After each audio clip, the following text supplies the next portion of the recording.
Why Alan? Dientina Alan Chesewo. First of all, no, Maminchia ye TFO. TFO Joso. Na di omo hwe so. Meda wo mase. Nkanka wo any station no. First of all, ye party no. Me yesrem niba. Me yezungu ni. Na me san ye kremuni. Ye nanado danko akufuado. Omampeni, His Excellency. SOMPA FM. Obeti Zongo Ministry no. Then no kind was the darling boy of Zongo. Yes. Me na me PAC me minister for Zongo. That's right. 2, me Zongo ni inti. Me na me first person na me J Salaga seat MPP winning hoda. Okay. First me call independent. Na me san fight independent the call party. Ediba party mo. Ti me premier no. Medina. And see that. Yes. Me na me first Zongo boy me ko Jesus seat no. Inti first of all no me hwe party na bakosema. And yes wo hu obi enye religion. Politics is not religion. The most important thing is say mo akamfo na mo kan enye krama bia na de no ko ahoyo. Se wo ko fa bungalow kraman ana apotoka so mbeka say residential dog bulldogs. So for now we no ko wurem na hu akrante wo bonhwere mase ko fa bra wo suro wo hu da ye mfa na so sa kraman na wafo ya titi na ofie no obechi na mas nyame be kire no ketre kura na hu na wo bosi ni so a obekoko kire na ba nti enye obi a na de no ko akon bibia mi fi no se akomba enye obi a na de no ko na adikunti amema tumi hu agina because me na me ye Alan operational commander national commander me ni Alan ya ye adwuma since go for time obi a wonim me honorable Sadiq Boniface go form breso me na me di youth employment by. That's right. The otic ska kokoso o say to the second otumfo asantiman wura one me nana yagbon wura doshi eni nairi ene boa me okufo de me ko as regional minister say wo kaya ntokwa ke CBC e ma ye hwere dagon hene me na me ko gina ya me sie yana that time near the ministers about 5 akomo ntimi me na o mampeni kufo de me ko e me na mitimi di asumdwe bae na sie yana ni sie yana. After that me na me the regent SSC Kampokuyana esi so and then one day you na or Savlugu. That's right. So from there now o mampeni kufo say ma wie bibia because the peace had been done. UN United Nations e begina mu be ba otumfo na signing undertaking with all the feuding factions na bibia dadin and no na because ni anya set it up a year ye be no problem committee ma set it oho na o mampeni jimi tu no promote me e de call labor ministry me na the youth employment bagana mbabu no adwuma wo san fi ho me wie say adwuma no me what me call to solve solutions no san yi me de call Minister of Works and Housing so but before that we train me call Minister of Trade as a junior minister that's deputy no san me call late Jake Obechebilamti so when training me now me call tourism from tourism and I me could do substantive positions now we share your party no ya take time ye nim party abakosem at all. This party is coming all the way from 1947 and yan dura party ye wa man for multi big positions no mu nim party abakosem tomo ye niam bia keke 1947 ye pay hu foundie and then am person me prove niam chira wade konti a mimi di alanachi ye say the obre need you and ye the accommodate no we should go back and see and I'll come to that but no to two say be we fear bisame in the first place ye pe ye foundie every time we have every situation our leadership nyankopon eyima wiase into wo hwe in the case of Ghana your generational leaders and nkrofo to say JB Dankwanom Akwajenom William Ofurata Bechebi Lamte Edward Akufo-Addo enom but apparently wo hwe ya adwumadi no mu di no mu so Akwaje anything e de kire om say hey US me ne obi madam fu bi wo pa me de na ba obesisa ne mama ye eno ne de hwan a ye se Kwame Nkrumah na Kwame Nkrumah relocated from America to UK na Pagrant say Sadia George Alfred Pagrant or say Sadia as a businessman mi wo sika no Kofanaba monji sika no ne botu no ye de ne she botu mu ntete no and this now person call landing 5 hours 6 hours what do no ne ship no de buy Kwame Nkrumah time no your leadership no Pagrant sponsor on because or pursue business on be protect business men Kwame Nkrumah buy the agenda what they buy was different because why is these people a coat tie people no Kwame Nkrumah buy no one way a veranda boy young crop for ekase independence as soon as possible is subjective. It could be 1,000 years he says now Kwame Nkrumah what the way what didn't near my corner a man for no say Kwame Nkrumah had gained popularity within a very short period into a hawam or no more plan is womu ebe sakeno say chimo say yine fio o say sa what your friend meeting no attend on his relation no go form CPP. You see how it is? Oko form CPP no say independence now. No activated demonstrations, strikes all over the country. Na brofu hu si no akwa wa ba hidie. Nema wa start enye yi. Nti from 48 ebedu 56 no na Ghana na eja edem. And believe it, Kwame Nkrumah sacrificed himself. No winnie. One who say of all time, no, people like JB Dankwa were those who were leading and were sure say one bedani at the president. But unfortunately, Nyankupo yi hwan Kwame Nkrumah won the lead to independence. But unfortunately for Kwame Nkrumah, we winnie, you know. Immediately, not time, not parties. Edos in Ghana. Nkete no ntu ohun so on be ha no. Na wo hwe yen so no parties no aye womuti e wo Ghana no. Na entre they were all locally based. Into what call nachi no. 6th March 1957. By September Kwame Nkrumah trans no or the law be by a friend ADA, Avoidance of Discriminative Act. Yeah. All parties formed based on ethnicity. Parties formed based on religion. Parties formed based on regionalism.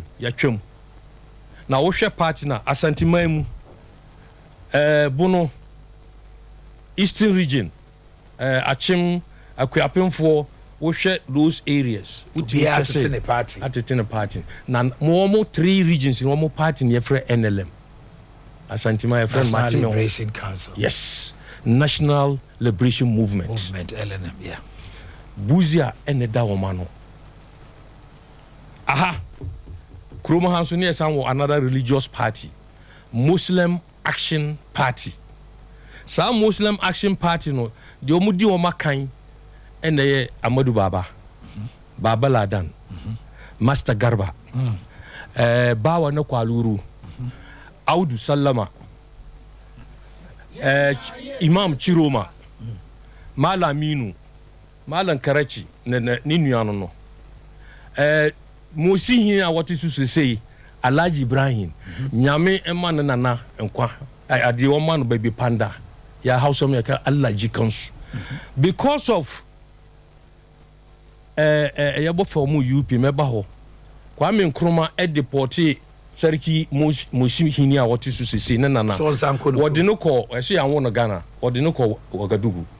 ne papa wo Mali Brian Alhaji Brian o de no ko ejura wontimi mba Kumasi Salifu Busanga hini a wote so ne ne papa ye frɛ no Sarki Salifu Busanga Kwame Nkrumah yi ni kurom ha wo de no ko ejiso nti ne wo ko ejiso a Busanga fo mo ti ho wo mo ya kye asantefo bisa ye be kyerɛw SOMPA FM mesa kyerɛw Ali Alawo Ali Alawo Malik Alawo papa no Kwame Nkrumah deported no e de no ko Lagos se Fulani fo tie mi a Brema Futa kurom ha wona na ye wo mo hene Kwame Nkrumah de no ko Mali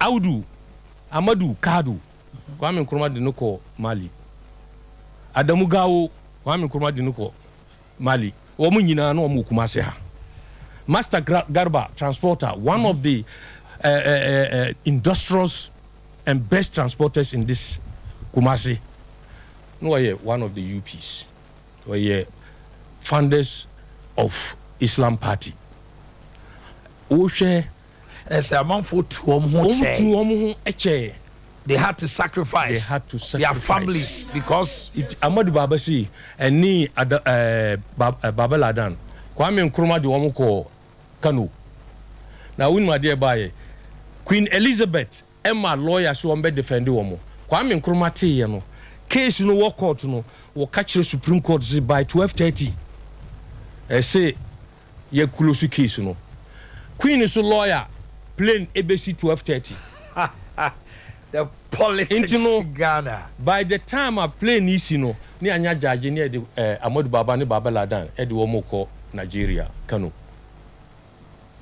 ufi Kumasi a wo ko northern region near wo Northern People's Party anything a man for Dombofo Simon Dindon Dombu and a leader ye won Crawford to say James Momo no no secretary ye wo J Brahma Adam Amandi BK Adama Jato Kalio Mumuni Dimbie Mumuni Baumia but at a point Mumuni Baumia ja UP at the Obja Northern People's Party at the CPP Mumuni Baumia exactly yeah Baumia asifo exactly Omujai oh yeah we jai echo CPP that is another chapter I meet me biama later enti ufi hanso a ufi siremu a ukọ Volta region na enti wo hwe te say Northern People's Party is a regional party or sit siremu for party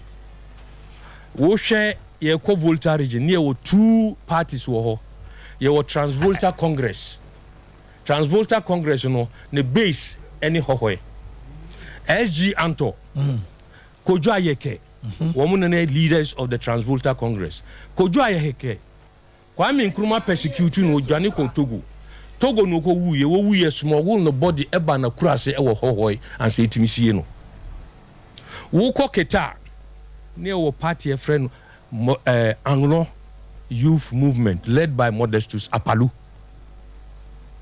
na wo bankra maimu a ne wo party e friend no Gadangbe Shifimokwe party atokwahye no mu omo na leaders eti meba the way ye benya UPN me pese me kyerɛw MPP ase ye fi ho ye kɔ Fantiman mu a ne wo Fanti Confederacy George Alfred Parr Grant omo na leaders ne san wo Aborigines Rights Protection Society enti yenti o wuni pani ofi a wabre Kwame Nkrumah passed that law we check all those parties now law no actual because they are not broad based for Muslim Action a religious for Northern People's Party a regional so sadety Anglo is ethnic account bia almost in your broad based otumfo asante hene ajiman prempe the second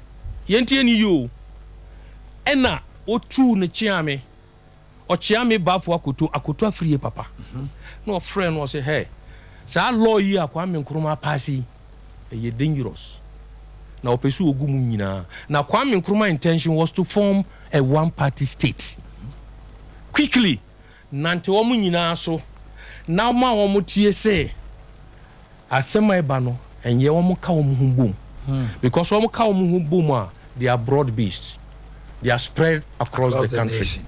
And immediately wo mu ka bom and wo mu form again UP, United Party. No mu form UP no at that time the largest party was the Northern People's Party. There were 17 legislators. NLM almost 12. Buzia was the leader. Omu kabomu say o form company and now form partnership. They all the largest share. He calls the shots. Yeah. But Dombo, Tio, Dombo say, Buzia, you are a young man. You are an MP. Misumi a MP. We a leader of your party. Misumi a leader of my party. Me or hene when you're hene.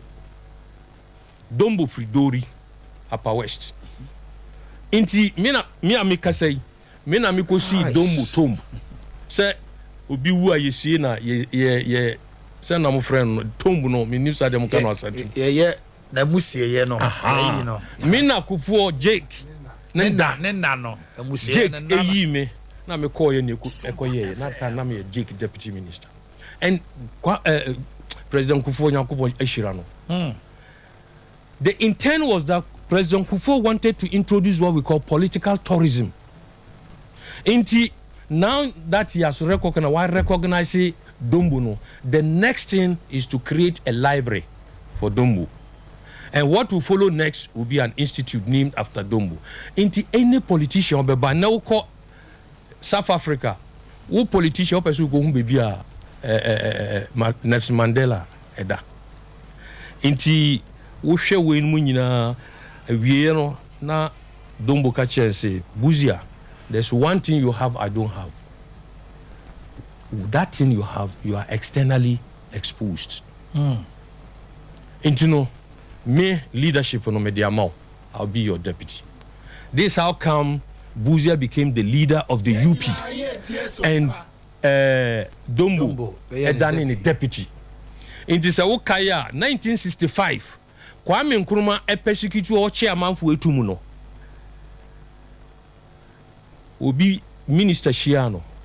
Krobodu or say oda so tiase. Wo de tenafia na dwi.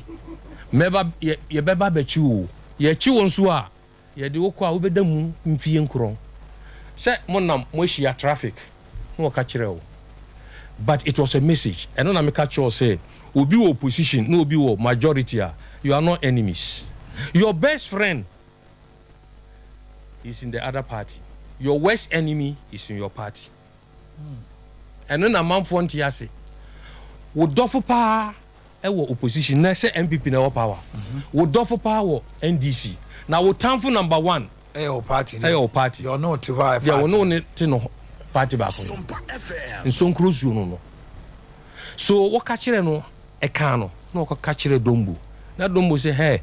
Sa se mi de man fan diagro anadwo no a niema buzi efi krum ha Nyankopon cha de odi ko wanchi dan no a woduru wanchi na nsu oto nti obi ehu no odi ko fie adan a o se asem abani na om se sa de before ahomache se ofi ha Dombo mo ama no kwan na okopie Hamele from Hamele into Ivory Coast to Sierra Leone to UK. Yes, Uncle Chibuzia, Nanko Damu 9 years. So you see, Otumfo advice no, eba ye kabum. Dombo su enyi no, wano so na dwen no, ebo a party no. Into every generation has its leader. Me do ko Bible mu. I will give you 2 examples. Yo, me da se. Into wo hwa me be bono tofa ebedu MPP. Into wo hwe UGCC. UGCC formed in 1947. That's right. Now you be do 1957 and you form UP. Into you be fan say UGCC and the war UP. That's 1957. UP so and the war PP Progress Party Buzia. Progress Party and the war PFP Popular Front Party na Victor Usu late Victor Usu na lead na ebe fa ne say 1992 PFP and wo MPP enti no akwai to say school yentie ni yo akwai say school na ukọ secondary school the omo wie 2000 the omo wie 2001 2002 2003 muko meeting na say 2000 omo nyina ba wan ye be universe 2004 sana MPP ye form party ye didi so akoye say atwede na obi afro very simple 1992 ye form party ebinum ko exile ebinum ye chiwo mutumu inti ye be form first we start in 1990 Buzia Club yentie ni ye 1990 inti ye lifty ban 92 near the bar MPP that's not Northern People's Party but New Patriotic Party ni ehwe mu no se wo kaya Rawlings bedi o man su for 11 good years as a military ruler. That's right. Obi entimi nkasa inti time no nipa baako eneyi ne kra esi wo obewu Wanya Professor Duboahin one day break here at their friends the culture of silence inti ye course ye kwa yi nipa obedi akan no ye wo Safuedu Selby JH Mensa Kodua no ka ho President Kufuor ka ho ye call no ye ntie resource no amanfo hwe ye ne say who belong to 1969 year group eya Duboahin no mo na wo sam breaki the culture of silence no akire wo loyalty to ekuo no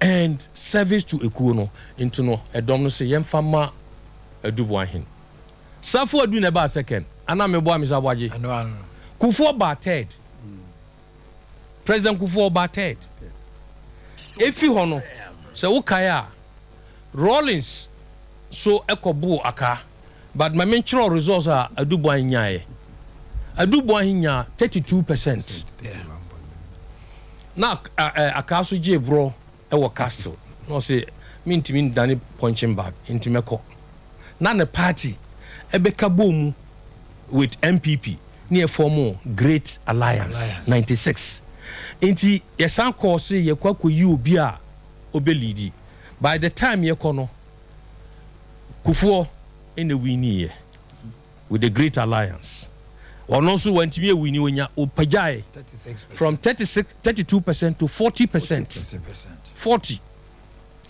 and also when to be a winnie near Beko Sunyane 98 or hona JH Mensa nyame fa ne kransie no o kan kire dom no say President Kufuor eye banchi ayetu amade a kire banchi wutu na ade chia say nwo fufu asodai e de bibia enye yi ye call yen so no Nyankopon chade Kufuor ahombrase na botare Nyankopon Islam mu wo say inna la maswabirina wasi nipa wa botare no woni na mede me bibia be hye nsa ye ko sunyane Kufuor ne ba first Akufo-Addo ne ba second even the party leadership efre President Kufuor e ka kire President Kufuor say omo pesu obesi fon kabia wa bono be double no mo de amano adentia wasi no ho jododo no wasi won hu se nsu ohia afa nipa da nsu ohie efa nipa nsu onyu na efa nipa nti kwan bia matimi awi no saa kwan no so na mefa matimi afrodua no so saa de Nyankopon ye no eche na de SOMPA FM ye call na 2000 President Kufuor Nyankopon shiran with 88 yes from 32 to 40 to 48 near call runoff na ye call ye no unim opposition the government kwa runoff all minority parties will join opposition. Yes. President Kufuor be winning no onya 56%. Yes. Na main ball me do no tonchen. efia na president Kufuor di ni 8 years eba wiye no ye call Legon 2007 na 2007 no 17 nipa dunson and obia eba out so be pre frankano nanso of all the 17 share me uncle Adokufuor ka ho the late Aliu Mama eka ho Apreku me boss oka ho Dambochi general secretary of the party oka ho Komna Japan me body no me ne Indies we are Spartans one a champion Obechebi Lamte Greek minister former Greek minister champion Osu Ajimai yes no ka ho Papa Osu Ankama ono so ka ho Ata Kennedy omu nyina nanso wo hwa nipa mienu pe na wo mutimi eyi wo muti ewo nsuo nase ene hwan nanado ene Alan na wo hwe we nya 47 we nya 32 obi a ntimi andru level no na nka yesi ye ko second round say na me ka kiro all minorities join the opposition yes inti say ye ka si ye kwa ebia na minorities na join na Alan ewini nanso mpaipai mu a eba at that place no ebetimi at destroy party no Alan no bia anye what do you call it say ye ne fa adwene o man fa adwene o man yisem because they say o man fa mo pictures emra na yanko printing new ballot paper Alan J Mike na obi a expect so obeka bibia ebe ma manfo kranhye a ye be ko support no oji Mike no wo si bebi a party na bedu no ye say ban na empire ketre nya kwan wuram inti no me se begina me so na party no atete woni ma di konti a wo yes a 1979 William Ofurata was a part of UP when they break it away echo from UNC and inti Victor Uso ntimi under president okay. I'm telling you today Liman fa one mo call run off Jamincho Liman a product of UP Liman ni Igala na contest e de itumu golu na Igala biti no na Igala ukse wukaya Imoro Igala no CPP inti ade ba ne say Imoru Igala was disqualified by Rawlings and Co. See, it doesn't qualify to contest. No, I say, say, Tisadi, I'm not going to krum niaba. Liman is a career diplomat. We ye juma with foreign affairs. No, Paris, France. No, Koko fan by or say, Mandia, will be dimadie. She has said to you, Liman is UP. Igala is CPP. This is fan by. And then the Liman anche. Only Godfather. And I so and there was internal fights. No, be obedient. Into Usha. Na Victor Usu call for vetting our Rawlings in for financial malfeasance. Inti Sawokaya will be between say Tolonaya Kubutali resign Edima Victor Usu and Yano Kare. Tolona Yakubu Tali na chairman of the party. But some say delay bamuno no resign to say side Jake Obechibilanti. A resign be contested. No so resign so be contested. Within that time, and I declare Victor Usu. Victor Usu by obenya 72%. Onya 72 votes. Na Tolona Yakubu Tali enya 35. No 38. Now JH Mensa enya 25. In Penny4 check the records. This was what happened. But Victor Usu was smart. Victor Usu is the first person I will introduce you. Sir flag bearer Efi Ahabaimua. Ofa Esremni number than vice president. It was Victor Usu who started it. Inti nobody should say anything. And I'll come and tell you one thing. A man for in Nimadia or Moka. So you see how it went. This is the sequence. So let's come back to Alan. Eba Alan also no. Alan J Mike no. No say minti and a party ebetete apansa. Ma jemu. Minu penny nanado. Onko. After all, se penye ne di kan ewa Asamando a ono kwa na mesoma ye maba. Aniji eba Akufo-Addo nsam ene ne su ne ban no. The excitement. Oji Mike no Fred what can me come I'm quoting him. What say my colleague contestants, the 16 contestants, I want to pick one person. That young man, Alan John Kojo Chiramantin, gave me a run for my money. Yes. Alan, thank you. But Alan, I want to tell you one thing. President Kufuor, the message that President Kufuor gave me was that I, Kufuor, must go first because I'm your elder brother. After me, you come. Alan, after me, Wankasi, you come, you follow me. Yes. A dear Nasisa, our party. You see, I dear Pa Nasisa, our party. And then make us say, all government machinery, all government apparatus are against him.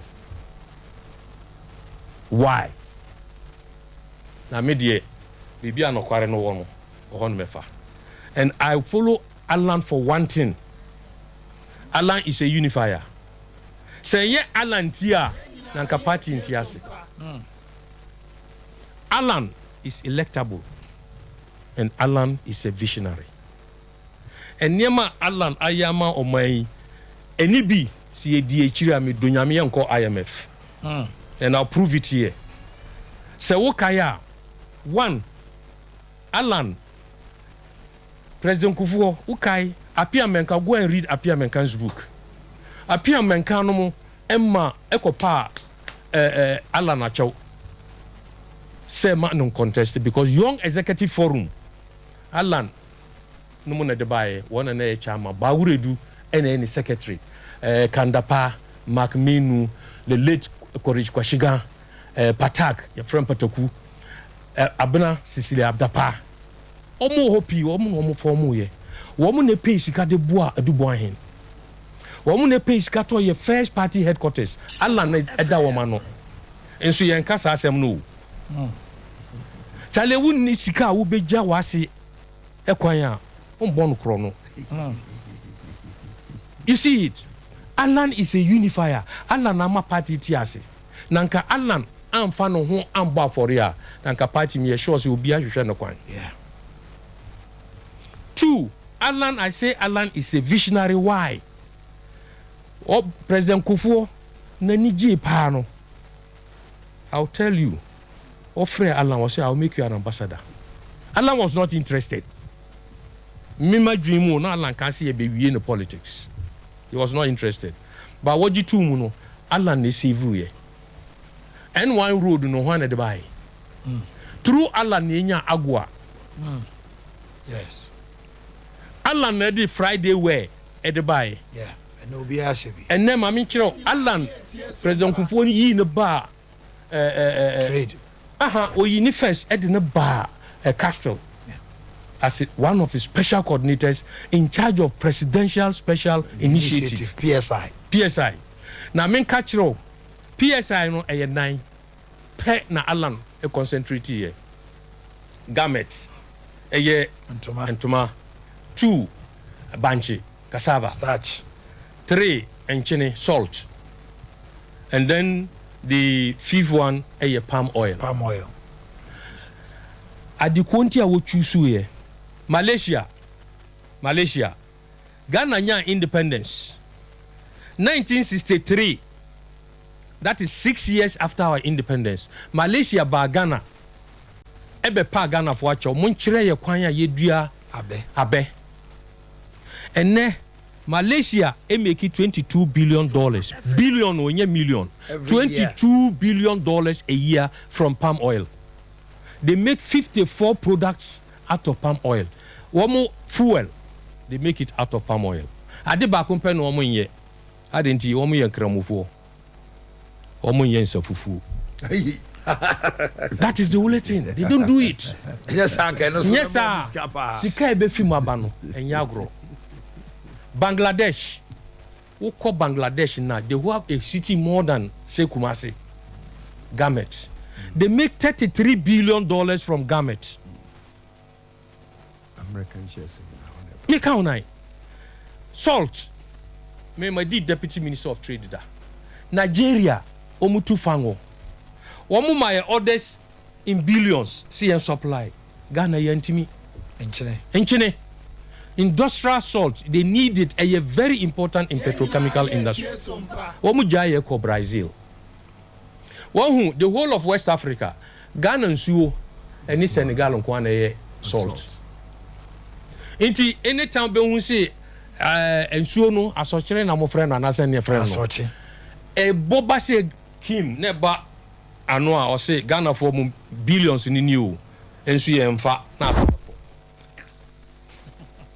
So you see, this is what we call white gold. And Alan has a vision Alan for has it. a vision for it. The last one has to do with starch. Starch. Obia wonim banchi. Banchi bibia is good for our health. Share. Yediane. Na haban wutimi edeye eduro ni dia wutimi dia eduro ahaban no so yedi kontombre eti se kontombre wutimi dia nkwan check say wunya at least 10 billion from palm oil products, wunya 10 billion from garments, wunya 5 billion from starch, 5 billion from salt. You are going around 40 billion. 40 billion, you won't go to IMF. Now 10 billion crowd, 5 billion crowd, you want. 3 billion, you call IMF. Now, we share Adibako Amidi Edo Papano. Check. He's a man of 3 C's, 4 C's. 1, Papano Shana, we're a man of character. He's very competent and he's credible. Above all, he's a man of compassion. Now, the immediate trust when I say he's a man of 3 P's. He's an embodiment of peace and industrialization.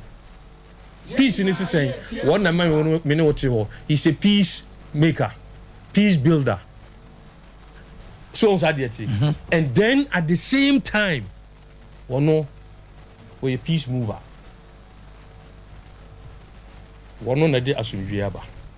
Industrialization. He's a man who creates jobs and wealth. 1D, 1F. And then many will say, Alan. Through Alan, and then about 7 automobile industries in Ghana. You build cars in Ghana. Toyota, build in Ghana. Nissan, build in Ghana. Peugeot, build in Ghana. Sinotrax, Ghana. Hyundai, build in Suzuki, build in Nasa nipano. And then na mika chose in yakrama bia na no kwa hoyo. Now we share the embodiment of Allah. Na person bi bisamo. Boni ben e na Allah ye party. Nipa wo betumi breaking 8 easily. Hide na mo mfa no. Na ye pre. Unim 10 ni nyina wo mo contest no. I bet you they all qualify to be flag bearers, but not all of them qualify to be presidents. You need only one person. Nasa party me ma date no. So we check here. We obino say endru no so. Adenti ye ka say Allah dru so. Me person me kyerɛw. Adi konti ayeyi Adubuahin Kufuor. Adubuahin belongs to the 1969 year group. Kufuor bedu no so no. It belongs to the 1969 and 79. Inti ne de ma Kufuor. Akufo-Addo 79. Well, 79 because he was among those who led people's movement against freedom and justice. Yes. So Sadiati. In intino ye hwenipa ade awaye. Na Alan so ye 92. Alan ye 92 product. Inti se say na ye honor 92 for. Ye wie 92 for a ni aba 2004 Kennedy Japan mu group no. Ye din pie 2000 na me dia me nkase me bepe so ti ase ye wie 2004 na ye ko 2007 for so and say about 2016 for so inti say see ye tenase ni access pa aduru Alan so there's no two ways about it. Alan is a generational leader. Alan is a servant leader. Alan is a charismatic leader, and Alan is a transformational leader. And Alan, why am I saying so? Well, you're transformational in the sense when you're indeed call ahimfie, and so when you're the plan, the vision, the great transformational plan. Sanipano and Yeshe. He's not coming for MPP alone. Alan is coming for the entire nation. Look at the embodiment, the structure of Alan. First of all, Alan, he's handsome. Oh yeah. No, you're fair. Or you're tinting. Now, Mba wo mutie me. Menya guess pa. For security reasons, Mba Nkrofo wo muye tinting. Now, to top it, where nipa no ho ye fair. Inti Alan is not going to Yedema Alana. Alan is not going to win only MPP. He will win the women. He will win floating voters. The check Google 2020 population census. Women 50.5% Eyemba. 49.5% are males. Between 53 to 56 are youth of this country. Youth epe Alan Asem. Na adentina yenya professors o mabetena ha eka nduru ho asem. Na aduru a wo hwehwe no ewo wo mfansire echi. Na wo se me ko kwayemu. Akotete. What are you talking about? So, inti Alan now put Alan together. You see, you know why? I'll give you one secret why I decided to follow Alan. Okay, but for no one, I'm because my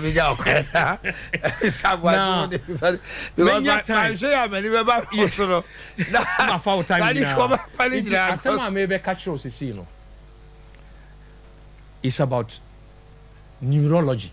SOMPA FM. Numbers. Yes, numbers. President Kufuor Ebeba be the president, no Edinfiahi. 62 years. Yes, right. President Akufo-Addo Ebeba di no Diahi. 72. Ukabo mo saying 134. 134 divided by 2. Because you need a third person to take over. It's 67. Alan is 67 years. 67 minus 62. You Kufuor if you know you get 5. Ye Alan ifie edifi Akufo-Addo mu 5 times 5 is what 25. So the year 2025 is Alan's time. He must be a president by hook or crook. Wow. On the note of Islam wa you tie me Alif ba on digo wo kokramuni no bo ni bibia eno no the end or endia Alif ba uno endia wo say Nyankopon ene ne messenger Nyankopon ene ne messenger 2 Allah ye number 2 Alhaji salamu alaikum intino mi gina achia me nkrofo o mo se meba alpha ni zuria okay ho no mema o more history about the Muslim Action Party. There were people nipa mienu ma kai me person me ka chiro mma goma wa me nkruma man internal exile wo de no kokofodia malaminu nkruma fa na ha e de no ko Accra. One of the first malam will be a makaranta wa Accra. Okay. Na midi wie no Buzia driver na nsenya no wu ye friend no Malik Adam. Obeye ni freni o mo na UP4. And then you have Malam Yanka. Serkin Fawa Sedu. When you are sacrifice for this party. So why are we not doing the best thing? But the 419 amount for say say Dankwa Dombo Buzia. There's nothing like that in this party. Dankwa Dombo Buzia is not there. It's not our tradition. It's UP. Yes. UP is the tradition. Okay, so what can say? Dankwa no. Dankwa was not in parliament when they formed the UPP. Okay. 51 Dankwa was a legislator. 54 no Alusu. Ero no brother. In the two. The cousin the two no CPP. Aaron Ofurata won the year.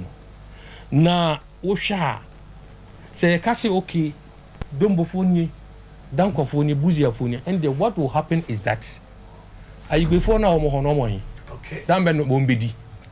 fantifo tambe no mbedi so sa de ti muslimi for tambe no de beba nti we are dealing with a tradition not about our internal feelings. No. All right. Yeah, your choice should be supported. It's what the party is talking about. Honorable Sadiq, wonderful. Honorable Sadiq, that was so beautiful. And expose now. Mr. Kawaji. Oh, he's done so wonderful.